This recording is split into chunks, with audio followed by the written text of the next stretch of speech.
둘째 첫째 달 곧 그 달 초하루에 성막을 세우니라.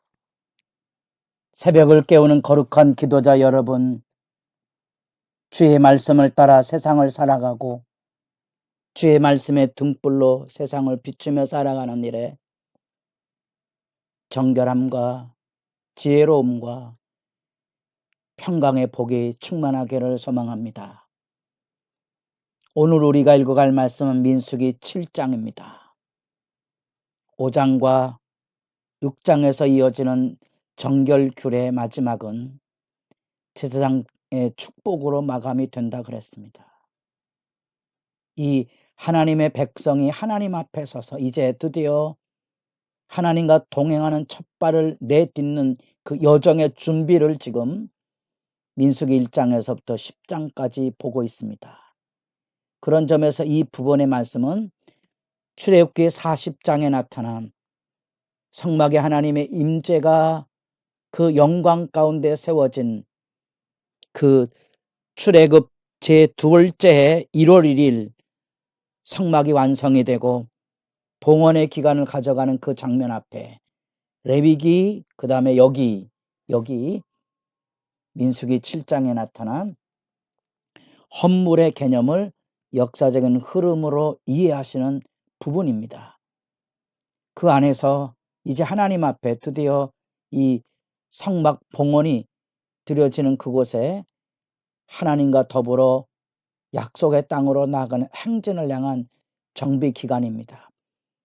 그런 점에서 정결과 봉헌이 이루어지고 드디어 9장 10장에서 유월절 절기가 지켜지게 됨으로써 이제 출애굽할 때 이루었던 구원의 절기 유월절이 광야에서 처음으로 드려짐으로써 새 출발이 열려지게 되는 장면으로 나아가게 됩니다.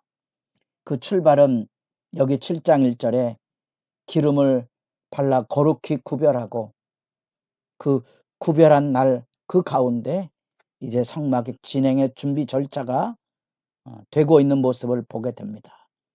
우리가 보기에는 지루한 여정처럼 보여지지만 출애굽기 40장에서 이루어졌던 성막에 세워지는 영광의 임재가 그 안에 레위기의 이런 규례의 말씀들의 절차들이 이루어지게 되고 여기 지금 민수기 7장에 그 안에 인구계수가 주어지고 하나님 앞에 정결 규례가 주어지며 한없는 제사장의 축복에 쏟아 부어지고 이제 하나님 앞에 봉헌이 이루어지게 됩니다.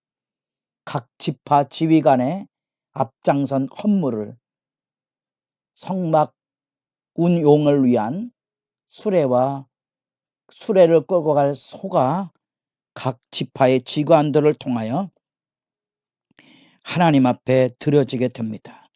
그 각 지파의 지휘관들은 일장의 제비 뽑아 선택된 하나님의 지도자들로서 수레 6대와 소 12마리를 주어서 각 지파가 공평하게 분담을 하고 그 분담을 통하여 각 지파별로 예물을 드리고 필요를 따라 배분이 되고 있는 모습들을 보게 됩니다.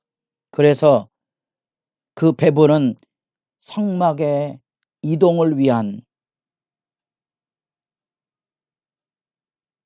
용도로서 쓰여질 이 수레와 소 끄리를 이루기 때문에 게르손 자손에게 수레가 2대, 무라리 자손에게 수레가 4대.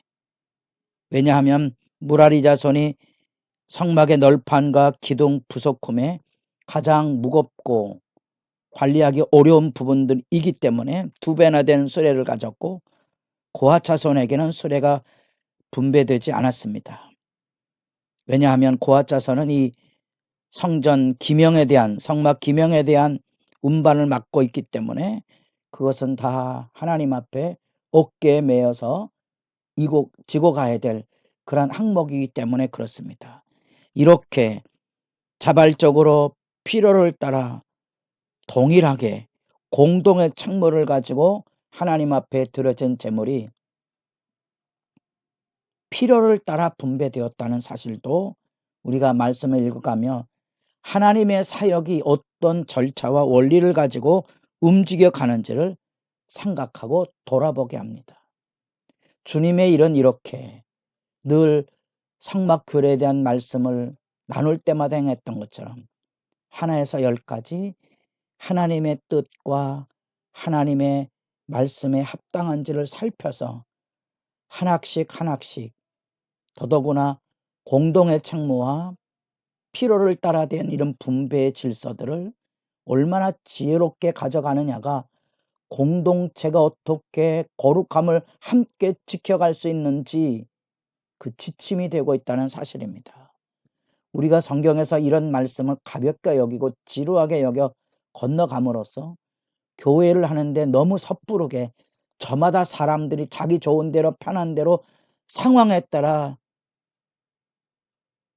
그것에 대한 의미와 절차와 공동의 책임도 묻지 않고 진행이 됨으로써 늘 이런 것들이 교회 사회를 가면서 분쟁과 불만과 원망의 소지를 제공하게 되는 모습들을 아프게 겪어가게 됩니다.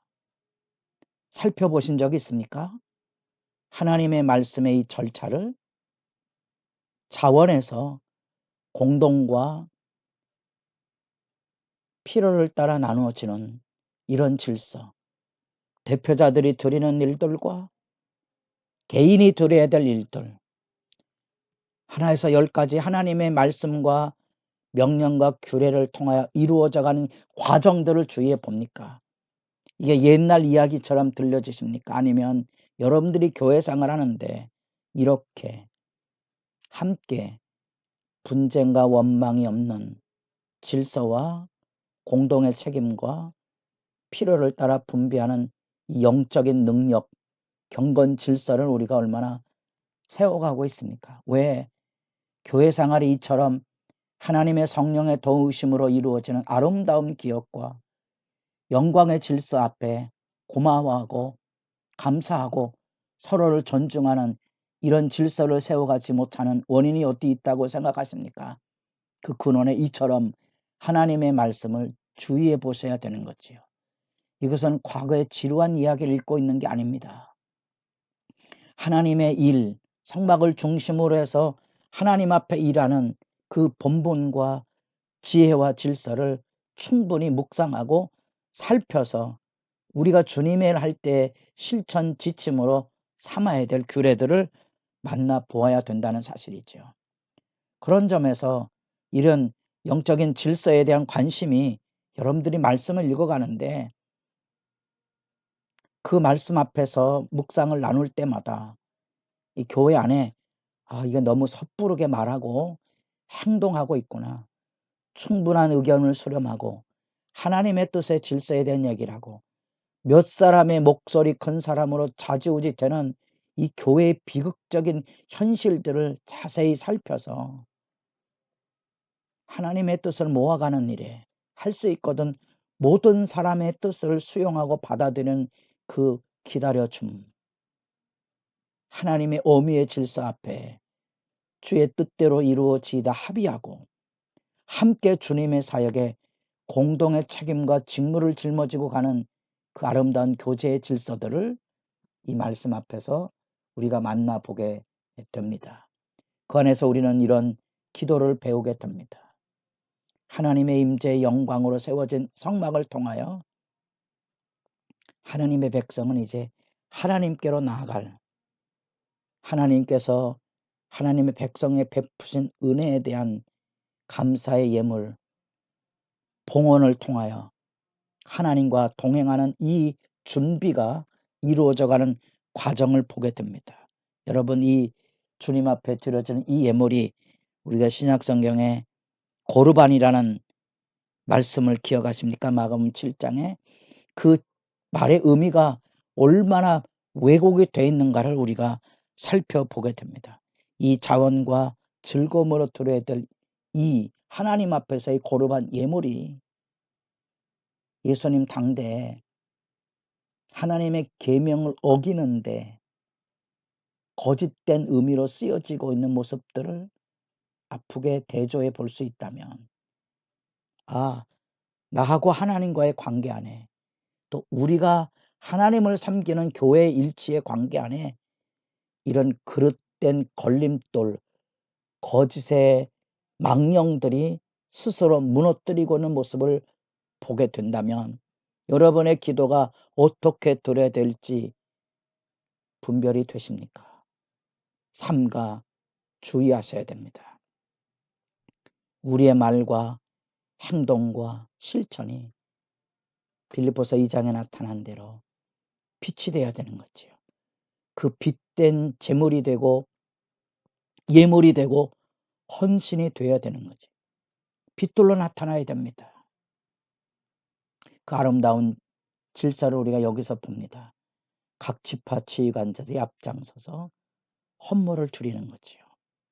대표자들이 앞장서서 주님의 이런 선한 사역에 소중한 사람들이 일어나서 앞장서 기도하고 헌금하고 그 역사를 함께 협력해서 이루어가는 거지요. 이 기본 질서라도 여러분들이 기억하고 기도하실 필요가 있습니다. 교회 봉사의 아름다운 질서입니다. 뿐 아니라 그것은 하나님께서 뜻하신 바대로 공평하게 나누는 게 아니고 여기 나타난 그대로 게르손 지파 수레 2대, 무라리에게는 4대, 고아세게는 수레가 필요 없잖아요. 왜 우리에게는 안 주느냐? 대부분 이런 문제 아닙니까? 교회 사역에. 그 운영의 아름다운 질서를 만들어가는 것을 여러분 기억해 보시고, 이 모든 일들은 하나님의 명령 앞에 서 있는 하나님의 백성들이 자원과 자발의 봉헌 속에서 드려졌다는 사실, 책임 있는 각 지휘관들이 그 앞장서서 그 질서를 세우고 하나님 앞에 그날에 제단에 기름 부어 거룩하게 한 그날에 봉헌물을 들고 제단 앞으로 가지고 나옵니다. 이 제단 앞으로 가지고 나온다. 이것이 바로 예물입니다. 하나님 앞에 나오는 겁니다. 하나님 앞에. 여러분의 기도가 깊어져 가기를 바랍니다.